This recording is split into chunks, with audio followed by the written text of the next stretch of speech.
आज संध्याकाळी मी त्र्यंबकेश्वर मंदिरामध्ये महादेवाचे दर्शन घेतले आणि त्यानंतर गोदावरी नदीच्या काठी असाच फिरायला गेलो होतो. तेव्हा मी पाहिले की तिथे नदीकाठी एक म्हातारा माणूस उभा होता. मी त्याला काही बोलणार तेवढ्यात त्याने अचानक नदीत उडी मारली. मी त्याला पाहिले आणि काहीही न विचार करता मीही त्याच्या पाठोपाठ नदीत उडी मारली आणि कसाबसा त्याचा जीव वाचवला.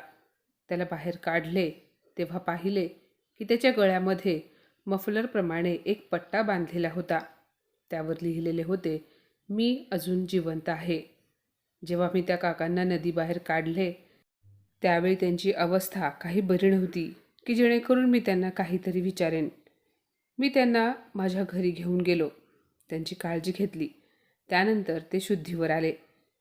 जेव्हा त्यांना शुद्ध आली तेव्हा मी त्यांना विचारले की, "काका, तुम्ही नदीत उडी का मारली?" हे ऐकून ते जोरजोरात रडायला लागले. मी त्यांचे सांत्वन केले आणि पुन्हा एकदा तोच प्रश्न विचारला. तेव्हा त्यांनी त्यांच्यासोबत जे काही घडले ते सर्व सांगितले आणि मग मला समजले की त्यांनी त्यांच्या गळ्यामध्ये तो पट्टा का घातला होता. कारण त्याच्यासोबत असा विचित्र प्रकार घडला होता की त्या काकांचे नाव शंकरराव होते आणि ते आपल्या कुटुंबासोबत आनंदाने राहत होते. त्यांच्या पत्नीचे निधन होऊन 5 वर्ष झाली होती. त्यांना एक मुलगी, एक मुलगा आणि सून होती आणि त्यांच्यासोबत ते राहत होते. मुलगा आणि सून दोघेही त्यांची खूप काळजी घ्यायचे. वडिलांचे मन अजिबात दुखवत नव्हते. एके दिवशी मुलगा शरद आणि सून साक्षी शंकररावांना म्हणाले की, "बाबा, चला आपण त्र्यंबकेश्वर मंदिरात तसेच गोदावरीच्या घाटावर स्नान करायला जाऊयात. बरेच दिवस झाले कोणीच पूजापाठसुद्धा केला नाही. जेव्हापासून आईचा मृत्यू झाला आहे तुम्ही कुठेही बाहेर फिरायला गेले नाहीत. आपण सर्वजण जाऊ, म्हणजे त्यामुळे आपल्याला हातून काहीतरी धार्मिक कामसुद्धा होईल आणि महत्त्वाचे म्हणजे तुम्हालाही बरे वाटेल आणि आमचेही फिरणे होईल." यावर शंकरराव ठीक आहे म्हणाले. दुसऱ्याच दिवशी ते नाशिकला जायला निघाले. तिथे पोहोचल्यानंतर सुनेने त्यांना आधी नदीत स्नान करायला सांगितले. मुलगा आणि सुनेचे बोलणे ऐकून ते त्यांच्यासोबत नदीत स्नान करण्यासाठी उतरले. पण त्यांना काय ठाऊक होते की मुलाच्या डोक्यामध्ये वेगळेच विचार सुरू आहेत. त्यानंतर असे झाले की मुलगा आणि सून दोघेही नदीच्या काठावर येऊन बसले. शंकरराव नदीत स्नान करत होते आणि त्यांची सून फोटो काढण्यामध्ये व्यस्त होती आणि मुलगा कोणाला तरी फोनवर बोलत तिथून निघून गेला. स्नान करत असताना अचानक शंकररावांना असे वाटले की त्यांचा पाय कोणीतरी मागे ओढत आहे आणि मग काय, पाहता पाहता शंकरराव नदीत बुडायला लागले. ते "वाचवा, मी बुडत आहे" असे म्हणत होते, पण कोणीही त्यांना वाचवायला गेले नाही. काही वेळाने शंकररावांचा मुलगा शरद तिथे आला. त्या दोघा नवरा बायकोने बाबांना शोधण्याचा खूप प्रयत्न केला, पण ते काही त्यांना दिसले नाहीत.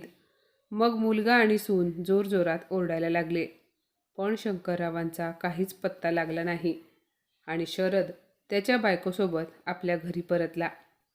पण काही दिवसांनी शंकरराव आपल्या घरी पोहोचले. ते दरवाजात उभे होते. बैठकीच्या खोलीत जे काही चालू होते ते पाहून अवाक राहिले. तिथे त्यांचा मुलगा, मुलगी, सून आणि त्यांचे नातेवाईक जमले होते. शंकररावांच्या फोटोला हार घातला होता. हे सर्व पाहून शंकरराव दुःखी झाले. ते आतमध्ये गेले. त्यांना जिवंत असलेले पाहून तिथे उपस्थित असलेले सर्वजण घाबरले. आज शंकररावांचा 10वा होता, त्यामुळे सर्वजण एकत्र आले. शंकरराव आपल्या मुलाकडे गेले आणि तिथे जाऊन म्हणाले की, "बाळा, तू हे काय करत आहेस? मी जिवंत आहे आणि तू माझ्या फोटोला हार का घातला आहेस?" तेव्हा त्यांच्या मुलाने हे मान्य करण्यास नकार दिला की ते त्याचे वडील आहेत. शंकरराव सर्वांसमोर हात जोडून विनंती करायला लागले. तिथे त्यांचा एक जवळचा मित्र होता, जो त्यांचा बालमित्र होता. त्याचे नाव घनश्याम होते. त्याने सुद्धा शंकररावांना ओळखण्यास नकार दिला. आता शंकरराव सर्वांना सांगून सांगून थकले की मी जिवंत आहे, मेलेलो नाही. तरी माझा 10वा का करत आहात? पण त्यांचे कोणीही ऐकून घेतले नाही. कोणीही त्यांच्यावर विश्वास ठेवला नाही. शंकरराव आपल्या मुलासमोर गेले आणि त्याला पुन्हा म्हणाले की बाळा, अरे मी तुला कसे सांगू, मीच तुझा वडील शंकर आहे. शरद त्याच्यासमोर हात जोडून म्हणाला, हे बघा, तुम्ही कोण आहात आणि कुठून आला आहात? तुमचा चेहरा माझ्या बाबांशी मिळता जुळता आहे. याचा अर्थ तुम्ही माझे बाबा आहात असा होऊ शकत नाही. तेवढ्यात सून म्हणाली, देवाची लीला तर बघा, त्याने आमच्या बाबांना आमच्यापासून हिरावून घेतले आणि तुम्हाला इथे पाठवले. खरंच जगात सेम टू सेम दिसणारी माणसे पण असतात, हे खरेच आहे.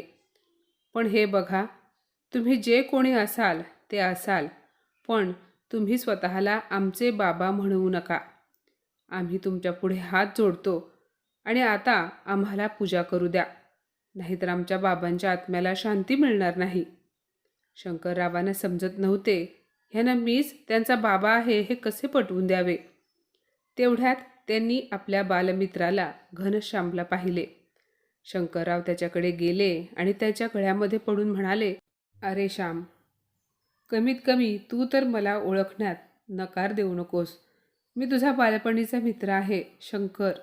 अरे मी मेलेलो नाही, जिवंत आहे. मी नदीत बुडत असताना तिथल्या मासेमारी करणाऱ्या माणसाने माझा जीव वाचवला. इतके दिवस मी त्याच्याकडेच होतो. ते असे बोलत असताना शरद आणि त्याची बायको एकमेकांकडे पाहत होते. पण तेव्हा घनश्यामने सुद्धा शंकररावांना बाजूला ढकलले आणि मोठ्या आवाजात म्हणाले, कोण आहेस तू आणि माझ्या गळ्यात का पडतोयस? मी तुला अजिबात ओळखत नाही आणि माझ्या मित्राचे निधन झाले आहे.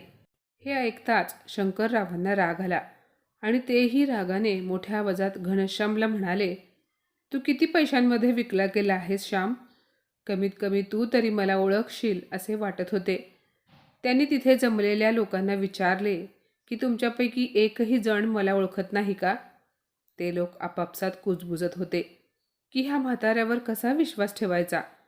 नातेवाईकांचे म्हणणे होते की आता शंकररावांच्या पोटचा मुलगा हे माझे वडील नाहीत म्हणतोय, तर मग त्याचेच खरे असेल ना, कारण शरदने शंकररावांचे अंतिम संस्कार केले होते.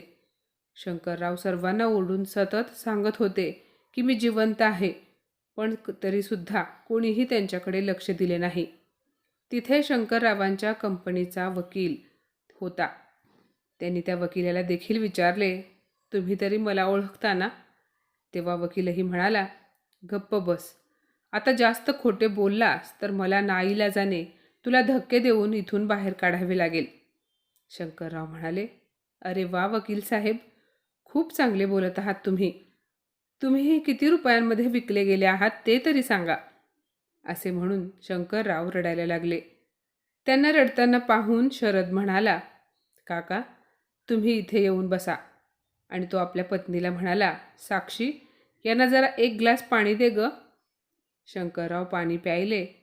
काही वेळाने शरद पुन्हा त्यांना म्हणाला, आता सांगा बरं, तुम्ही कोण आहात आणि कुठून आला आहात? तेव्हा साक्षी म्हणाली, अरे शरद, आता माझ्या लक्षात आले की हा माणूस आपल्या बाबांसारखा दिसतो आणि याचाच फायदा उचलून ह्याला आपली प्रॉपर्टी हडप करायची आहे, म्हणून तर हा बाबा असल्याचे नाटक करतोय. ती पुढे म्हणाली, बहुरूपी बाबा, मला सांगा बरं, जर तुम्ही आमचे बाबा आहात तर मग जे मेलेले आहेत आणि आम्ही ज्यांच्यावर अंत्यसंस्कार केले आहेत, मग ते कोण आहेत? तेव्हा शंकरराव म्हणाले, सुनबाई, मी सांगतोय ना की मीच शंकर आहे, तरीसुद्धा तुम्ही मला ओळखण्यास नकार का देत आहात? मला तर असे वाटते की तुम्ही सर्वजण मिळून मला वेडे ठरवण्याचा प्रयत्न करत आहात. पण का, सांगा बरं. तेव्हा घनश्याम शरदला म्हणाले, बेटा, मला तर असे वाटते ह्या बहुरूपीला पोलिसांच्या ताब्यात द्यावे. 2-4 काठ्या पडतील ना, तेव्हा याची अक्कल ठिकाणावर येईल आणि मग हा खरे खरे सांगेल की हा नक्की कोण आहे. तेव्हा साक्षी म्हणाली, नको नको काका, यांचा चेहरा आमच्या बाबांशी मिळता जुळता आहे, त्यामुळे हे तर आमच्यासाठी आमच्या बाबांप्रमाणेच आहेत. हे बघा बाबा, तुम्ही जो कोणी आहात, तुम्ही असे करा, आज रात्री तुम्ही इथेच थांबा, म्हणजे आम्हालाही चांगले वाटेल. तुम्ही उद्या जा. आता मी तुमच्यासाठी स्वच्छ कपडे घेऊन येते. असे बोलून साक्षी त्यांच्यासाठी आतून कपडे घेऊन आली. सर्वजण जमलेले लोक आपल्या आपल्या घरी गेले. आणि शंकरराव त्या रात्री तिथेच आपल्या घरी थांबले. दुसऱ्या दिवशी सकाळी जेव्हा साक्षी शंकररावांच्या खोलीमध्ये चहा नाश्ता घेऊन गेली, तेव्हा तिने पाहिले की खोलीचा दरवाजा उघडा होता. तिने पाहिले की खोलीतील सर्व सामान अस्ताव्यस्त पडले होते. कपाटही उघडे होते. हे पाहून साक्षी घाबरली आणि जोरात ओरडून शरदला आवाज देऊ लागली, "अहो, लवकर बाहेर या. बघा ना, बाबांच्या खोलीतील सर्व सामान अस्ताव्यस्त झाले आहे. कोणास ठाऊक त्या बहुरूपीने काय काय चोरून नेले आहे बाबांच्या खोलीतून." तेव्हा शरद तिथे धावत आला. तेव्हा साक्षी त्याला म्हणाली, "मी तुम्हाला आधीच सांगून ठेवले होते की याला आपल्या घरात ठेवणे योग्य नाही. पण तेव्हा तुम्ही माझे काही ऐकले नाही. आता पाहताय ना बाबांच्या खोलीची अवस्था. कोणास ठाऊक हा काय काय घेऊन गेला आहे." तेव्हा शरद म्हणाला, "अगं, त्या बाबांना मी नाही, तूच राहायला सांगितले होतेस. पण तरी ठीक आहे." साक्षी, तसेही बाबांच्या खोलीमध्ये एवढेच काही खास सामान नव्हते. तेव्हा शंकररावांची मुलगी प्रिया म्हणाली, "दादा, आपण पोलिसांना फोन करूयात का?" तेव्हा शरद म्हणाला, "नको प्रिया. जर आपण पोलिसांना सांगितले आणि पोलीस जर घरी आले तर आपलीच बदनामी होईल. आणि तसेही ह्या खोलीमध्ये चोरी करण्यासारखे काहीच नव्हते." तेवढ्यात शरदच्या मोबाईलवर एक फोन आला. तो फोनवर बोलला आणि साक्षीला म्हणाला की मी 1 तासामध्ये परत येईन. शरदने त्याची गाडी काढली आणि तो कुठेतरी निघून गेला. झाडाच्या पाठीमागे लपून शंकरराव सर्व पाहत होते. त्यांना ठाऊक होते की हा ऑफिसमध्येच जाणार, म्हणून शरद गेल्यानंतर त्याच्या पाठोपाठ शंकरराव देखील रिक्षा करून ऑफिसमध्ये पोहोचले. आणि तिथे जाऊन ते शरदला म्हणाले, "तू माझे ID कार्ड्स आणि पेपर्स कुठे लपवून ठेवले आहेत? तुम्ही सर्वजण मिळून माझ्यासोबत असा खेळ का खेळत आहात? अखेर मी तुम्हा लोकांचे काय बिघडवले आहे जे तुम्ही माझ्यासोबत असे वागत आहात?" तेवढ्यात शरद मोठ्या आवाजात म्हणाला, "अच्छा, म्हणजे तू माझ्या बाबांच्या खोलीत ID कार्ड्स आणि प्रॉपर्टीचे पेपर्स शोधत होतास तर? अरे, तू आम्हाला उगाच का त्रास देत आहेस? आणि तुला कशाला हवेत माझ्या बाबांचे कार्ड्स आणि पेपर्स? आणि आम्ही किती वेळा सांगितले की तू आमचा बाबा नाहीस, म्हणून हे बघ, आता आमचा पाठलाग करणे बंद कर." यावर शंकरराव त्याच्यावर जोरात ओरडत म्हणाले, "शरद, तू नरकात जाशील. मी जिवंत असताना तू मला सर्वांसमोर मृत ठरवले आहेस. पण लक्षात ठेव, ती सगळी प्रॉपर्टी माझी आहे. हे ऑफिस, बिझनेस सगळे माझे आहे." तेव्हा शरद म्हणाला, "तुम्ही सुद्धा माझे बोलणे लक्षात ठेवा. मी तुम्हाला 1 रुपयासुद्धा मिळू देणार नाही." तेव्हा ते म्हणाले, "हो हो, मी सुद्धा बघतो तू माझी ओळख जगापासून किती दिवस लपवून ठेवशील." शरद म्हणाला, "जर मी तुम्हाला त्याच दिवशी पोलिसांच्या हवाली केले असते तर आज मला हा दिवस पाहावा लागला नसता. एक तर मी तुमच्या वयाकडे पाहिले आणि तुम्ही माझ्या वडिलांसारखे दिसता, त्यामुळेच मी तुम्हाला सोडून दिले होते. पण आता एक काम करा, तुम्ही जिथून आला आहात तिकडे परत जा." एवढे बोलून तो तिथून निघून गेला. शंकरराव बिचारे आणखी करू तरी काय शकणार होते. जेव्हा ते घरी पोहोचले तेव्हा त्यांनी पाहिले की त्यांचा मुलगा, सून आणि त्यांची मुलगी तिघेजण गरिबांना कपडे वाटत होते. जे कपडे शंकररावांचे जुने कपडे होते. कपडे वाटताना ते असे बोलत होते की ह्या कपड्यांशी आमच्या वडिलांच्या आठवणी जोडल्या गेलेल्या आहेत. आता शंकररावांना काहीही समजत नव्हते की अखेर त्यांचा मुलगा, सून आणि मुलगी त्यांच्यासोबत असे का वागत आहेत. का ते तिघे वडील जिवंत असताना त्यांचे निधन झाले आहे असे सांगत आहेत. पण आता शंकररावांनी ह्या मागचे सत्य शोधून काढायचे ठरवले. साक्षी, शरद आणि प्रियाने त्यांना घरात घेतले नाही, तरी देखील ते अंगणातल्या कट्ट्यावर बसून असायचे. त्यांची मुलगी प्रिया बाहेरच त्यांना जेवणाचे ताट आणून द्यायची. एके दिवशी शंकरराव खिडकीच्या फटीतून आत पाहायला लागले. तेव्हा त्यांना दिसले की शरद, वकील आणि शंकररावांचा मित्र घनश्याम हे तिघेही गप्पा मारत बसले होते. शरद दारूसुद्धा पीत होता. तो म्हणत होता की वकील साहेब, आता फक्त लवकरात लवकर तुम्ही सर्व प्रॉपर्टी माझ्या नावावर करा, नाहीतर आता मी माझ्या बापाला खरेच मारून टाकेन. आपल्या मुलाच्या तोंडून हे सर्व ऐकून शंकररावांना त्यांच्या कानांवर विश्वासच बसत नव्हता. पण तरीसुद्धा त्यांनी कशी तरी हिंमत एकवटली. त्यांना असे वाटले की बहुतेक मीच काहीतरी चुकीचे ऐकले असेल. पण तेव्हा लगेच पाठीमागून शंकररावांची मुलगीसुद्धा म्हणाली, दादा, सर्व प्रॉपर्टी तुझ्याच नावावर करून घेणार आहेस का? मलाही माझा प्रॉपर्टीमधला हिस्सा पाहिजे. तेव्हा शरद हसला आणि तिला म्हणाला, हो हो बहिणाबाई, माझ्या लक्षात आहे. त्यानंतर वकील म्हणाले, शरद, मला थोडासा वेळ दे. प्रॉपर्टीचा मामला आहे, त्यामुळे प्रॉपर्टी तुझ्या नावावर करण्यासाठी कमीत कमी 1 महिन्यांचा वेळ तरी लागेल. तेव्हा साक्षी म्हणाली, अहो वकील साहेब, तुम्हाला जे काही करायचे आहे ते लवकरात लवकर करा, कारण हा म्हातारा माझ्या डोक्यावर भूत बनून उभा आहे. आता उशीर करून चालणार नाही, त्यामुळे लवकरात लवकर प्रॉपर्टी आमच्या नावे करा. हे सर्व ऐकून शंकररावांना आपल्या कानांवर विश्वास बसत नव्हता की हेच माझा मुलगा, सून आणि मुलगी आहेत, जे जगासमोर माझा मृत्यू झाला म्हणून खोटे खोटे रडत होते.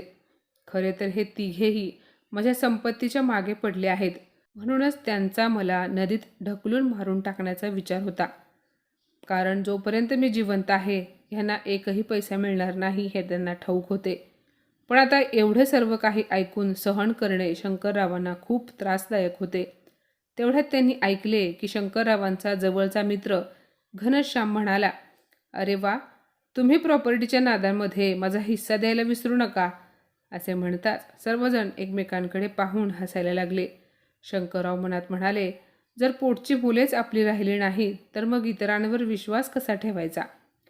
त्यांनी माझी सर्व कागदपत्रे, आधार कार्ड आणि माझ्या सर्व वस्तू, ज्यांच्या आधारे मीच शंकर आहे हे सिद्ध करू शकलो असतो, पण माहिती नाही त्यांनी कुठे लपवून ठेवलेत. आता मी काय करू? अरे एवढेच काय, पण त्यांनी माझ्या डेथ सर्टिफिकेटसुद्धा बनवले आहे. आता तूच सांग मी काय करू, असे ते मला म्हणत होते. शंकररावांचे बोलणे ऐकून मला विश्वास बसत नव्हता की खरंच मुले प्रॉपर्टीसाठी आपल्या जिवंत बापाला मारू शकतात.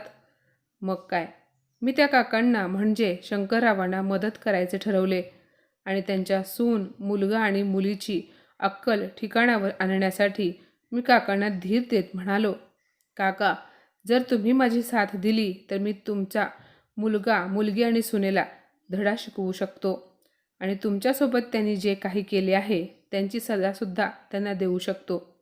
काका ह्यासाठी तयार झाले. त्यासाठी सर्वात आधी तर आम्ही पोलिसांकडे गेलो. पोलिसांना घडलेले सर्व काही सांगितले आणि जेव्हा पोलिसांना घेऊन आम्ही शंकरराव यांच्या घरी पोहोचलो, तेव्हा त्यांचा मुलगा शरद, साक्षी आणि प्रियाने हा बहुरूपी असून आमच्या बाबांची प्रॉपर्टी त्याला मिळवायची आहे असा शंकररावांवर आरोप केला आणि शंकररावांचे डेथ सर्टिफिकेटसुद्धा दाखवले. तेव्हा पोलिसाने आम्हाला काकाच शंकरराव असल्याचा पुरावा मागितला, पण शरदने त्यांची कागदपत्रे आधीच कुठेतरी लपवून ठेवली होती. त्यामुळे काकाच शंकरराव आहेत हे सिद्ध करण्यासाठी आमच्याकडे एकही पुरावा नव्हता. काका पोलिसांसमोर खूप मोठ्याने रडायला लागले. ते म्हणत होते की मीच शंकरराव आहे, मी मेलेलो नाही, मी जिवंत आहे, ही सर्व माझ्या मुलाची चाल आहे. पण तेव्हा पोलीस आम्हाला म्हणाले, जर जास्त नाटक केले तर तुम्हाला 420च्या आरोपाखाली जेलमध्ये टाकेन. इथून पुढे या बंगल्याच्या आजूबाजूला सुद्धा फिरकू नका, नाहीतर खूप वाईट होईल. आता माझ्या लक्षात आले होते की जोपर्यंत आमच्याकडे ठोस पुरावे नाहीत तोपर्यंत पोलीससुद्धा आमची साथ देऊ शकत नाहीत. तेव्हा आम्ही दोघांनी निश्चय केला की आता आम्हालाच काहीतरी करावे लागेल. आता आमच्याकडे एकच मार्ग होता, तो म्हणजे शंकरराव काकांचे मित्र घनश्याम. मी आधी घनश्याम काकांकडे गेलो. त्यांच्याशी बोलून पाहावे म्हटले तर त्यांनी मला काहीच सांगितले नाही. आणि मग जेव्हा मी त्यांना शंकर काकांबद्दल सांगितले की कशाप्रकारे त्यांनी नदीत उडी मारून आत्महत्या करण्याचा प्रयत्न केला होता, तेव्हा मात्र त्यांना ही गोष्ट सहन झाली नाही. पण तरीसुद्धा पैशांची हाव अशी आहे की त्याच्यासमोर सर्व नातेसंबंध फिके पडतात आणि असेच काहीसे घनश्यामसोबत झाले होते. ते आपल्या मित्राची, शंकररावाची परिस्थिती ऐकल्यावर काही वेळ दुःखी झाले होते. हे मला त्यांच्या चेहऱ्यावरील हावभाव पाहून लक्षात आले होते. पण तरीसुद्धा त्यांनी मला कोणतीही मदत करण्यास साफ नकार दिला आणि मला म्हणाले, गुपचूप घरातून निघून जा, नाहीतर मला पोलिसांना बोलवावे लागेल. माझा नाईलाज होता आणि मी तिथून गुपचूप निघालो. तेव्हा माझ्या डोक्यामध्ये एक गोष्ट आली. मला वाटले की असे होऊ शकते की आपल्या मित्राच्या अवस्थेबद्दल विचार करून त्यांचे मन बदलले तर. तेव्हा मी घनश्याम काकांना म्हणालो, ठीक आहे काका, आता तर मी जातोय, पण हे माझे कार्ड तुमच्याकडे असू देत. जर तुम्ही शंकर काकांशी कधी मनापासून मैत्री केली होती आणि त्या मैत्रीला जागून जर तुम्हाला तुमच्या मित्राची मदत करावीशी वाटली, तर माणुसकीच्या नात्याने, मैत्रीच्या नात्याने तुम्ही त्यांना ह्या संकटातून बाहेर काढाल. पण जर तुम्ही काही पैशांसाठी चुकीच्या माणसाशी हात मिळवले असतील, तर तुम्ही पाप करत आहात. तुम्हाला पैसे मिळतीलही, पण तुम्ही कधी सुखी राहू शकणार नाही. असो, शेवटी पुन्हा एकदा सांगतो, जेव्हा तुम्हाला माझी मदत करावी वाटेल, तेव्हा तुम्ही मला या कार्डवरील नंबरवर फोन करा. एवढे बोलून मी तिथून निघून आलो. माझ्याकडे दुसरा कोणताही पर्याय नव्हता. मी सतत विचार करत होतो की आता पुढे मी काय करायला पाहिजे. 2 दिवसांनी माझ्या फोनवर घनश्याम काकांचा फोन आला आणि ते मला म्हणाले, बेटा, मला माफ कर. मी शंकरसोबत खूप वाईट केले आहे. मला त्याच्याशी असे करायला नको होते. ते पुढे म्हणाले की मला तुला भेटायचे आहे आणि काही महत्त्वाचे सांगायचे आहे. जेव्हा ते मला भेटायला आले तेव्हा त्यांनी मला सर्व सत्य सांगितले. पण शंकररावांनी आत्महत्येचा प्रयत्न केला होता ही गोष्ट कुठेतरी त्यांच्या मनात सलत होती. ते म्हणाले की मी स्वतः शंकरच्या सुनेला म्हणजे साक्षीला तिच्या नवऱ्याशी बोलताना ऐकले. ती म्हणत होती की शरद असेच एखाद दिवशी तुझ्या म्हाताऱ्या बापाप्रमाणे ह्या घनश्यामला सुद्धा ठिकाणावर लावले पाहिजे. जर या म्हाताऱ्याने कधी कोणासमोर त्याचे तोंड उघडले तर आपण सगळे पकडले जाऊ. आणि त्या दिवशी मला ह्यांचा डाव समजला आणि म्हणूनच मी लगेच तुझी मदत करावी आणि माझ्या मित्राला ह्या संकटातून बाहेर काढावे, त्यासाठी स्वतःहून तुझ्याकडे आलो आहे. घनश्याम काकांनी शंकर काकांची माफी मागितली. त्यानंतर ते दोघे मित्र एकमेकांच्या गळ्यात पडून रडू लागले. आम्ही सर्वांनी मिळून साक्षी आणि शरदला धडा शिकवण्यासाठी एक प्लॅन बनवला आणि प्लॅननुसार शंकर काकांना त्यांच्या घरी पाठवले, जिथे त्यांची सून, मुलगा, वकील आणि घनश्याम काका गप्पा मारत बसले होते. कारण साक्षी आणि शरदला हे ठाऊक नव्हते की घनश्याम काका आम्हाला मिळालेले आहेत. तेव्हा ते सर्वजण बसून एकमेकांशी बोलत होते की अचानक शंकर काका एक मोठा सुरा घेऊन त्यांच्या घरात घुसले आणि शरदला म्हणाले, शरद, सांग, तू माझ्यासोबत असे का करत आहेस? शरद म्हणाला, ए म्हाताऱ्या, जा इथून, नाहीतर मी आता पोलिसांना बोलावेन. मी तुला किती वेळा सांगितले आहे की तू माझा बाप नाहीस म्हणून. अरे, माझा बाप मेला आहे. तेव्हा शंकर काका म्हणाले, ठीक आहे, मी मेलो आहे ना, तर मग ठीक आहे, आज मी तुम्हा सर्वांना मारून टाकेन आणि मग तेच तुम्ही लोक कसे सिद्ध कराल की एका मेलेल्या माणसाने तुमच्या सर्व घरातील लोकांना मारून टाकले आहे. हे ऐकून आधी तर शरद, साक्षी, प्रिया आणि वकील या सर्वांना असे वाटले की शंकर काकांना वेड लागले आहे. पण जेव्हा शंकरराव त्या सर्वांच्या समोर जाऊन चाकू दाखवू लागले तेव्हा सर्वजण घाबरले आणि इकडे तिकडे पळायला लागले. तेव्हा शंकरराव म्हणाले, जर कोणी इथून हलले तर मी घनश्यामला मारून टाकेन. आणि मग प्लॅननुसार जसे ते शरदच्या मागे चाकू घेऊन पळायला लागले तेव्हा अचानक शंकररावांनी घनश्याम काकांवर वार केला आणि घनश्याम काका रक्तबंबाळ होऊन तिथेच पडले. आता बाकीचे सर्वजण घाबरले. शंकरराव वकिलाकडे चाकू दाखवत म्हणाले, वकील साहेब, आता तुम्ही सांगा की कसे सिद्ध कराल की हा खून मीच केला आहे, कारण एक मेलेला माणूस तर कधीच कोणाचा खून करू शकत नाही. मग जसे शंकररावांनी चाकू आपल्या मुलाकडे केला तेव्हा शरद हात जोडून म्हणाला, बाबा, मला मारू नका, मला मारू नका. मी तुमच्यासमोर हात जोडतो. माझी यात काही चूक नाही. हे सर्व मला साक्षीने करायला सांगितले होते. तेव्हा साक्षी म्हणाली, अरे वा, सगळा दोष माझाच आहे का? मी तर तुम्हाला म्हणाले होते की बाबांना तिकडे नेऊन नदीत ढकलण्यापेक्षा तिकडेच त्यांच्या जेवणात काहीतरी घालून मारून टाकू. पण ह्यांनी माझे तेव्हा ऐकले नाही. त्यामुळे आज बघताय ना काय झाले. तुमच्या छोट्याशा चुकीमुळे आपण किती मोठ्या संकटामध्ये पडलो आहोत. जर तुम्ही या म्हाताऱ्याला तेव्हाच मारले असते तर किती चांगले झाले असते. तेवढ्यात शरदने जोरात साक्षीच्या कानशिलात ठेवून दिली आणि म्हणाला, गप्प बस, ह्यात माझी काय चूक आहे? मी तर त्यांना पाण्यात ढकलले होते. आता ते वाचले तर त्याला मी काय करू? शंकरराव आश्चर्याने आपल्या मुलाकडे आणि सुनेकडे पाहत होते. कारण आता त्यांना ठाऊक झाले होते की त्यांच्या मुलाने आणि सुनेने प्रॉपर्टी मिळवण्यासाठी त्यांना जीवे मारण्याचा डाव रचला होता. शंकररावांनी शरदच्या कानशिलात लगावली आणि म्हणाले, किती नालायक मुलगा आहेस तू. मी जेव्हा हे जग सोडून गेलो असतो तेव्हा आपसुकच माझी सर्व प्रॉपर्टी तुलाच मिळणार होती ना. त्यासाठी हे सर्व करण्याची काय गरज होती? मला सांग, तू ते संध्याकाळी फोनवर बोलत होतास, मग मला पाण्यात कोणी ढकलले? शरद काहीच बोलला नाही.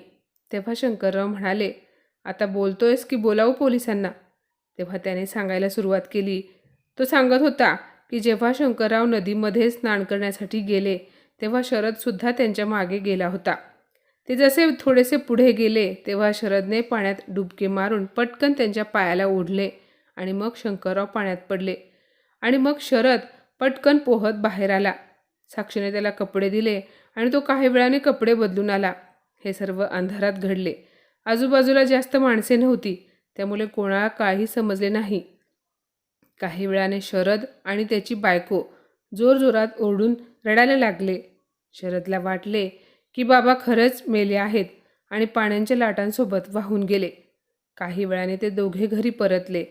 शरद पुढे म्हणाला, पण जेव्हा बाबा पुन्हा 10 दिवसांनी घरी आले तेव्हा ते घाबरले होते आणि मग त्यांनी शंकररावांची इतर कागदपत्रे, ओळखपत्र, आधार कार्ड हे सर्व पुरावे नष्ट करून टाकले. त्याने हेही सांगितले की त्याचा प्लॅन हाच होता की बाबांना मारून त्यांची सर्व प्रॉपर्टी मिळवायची.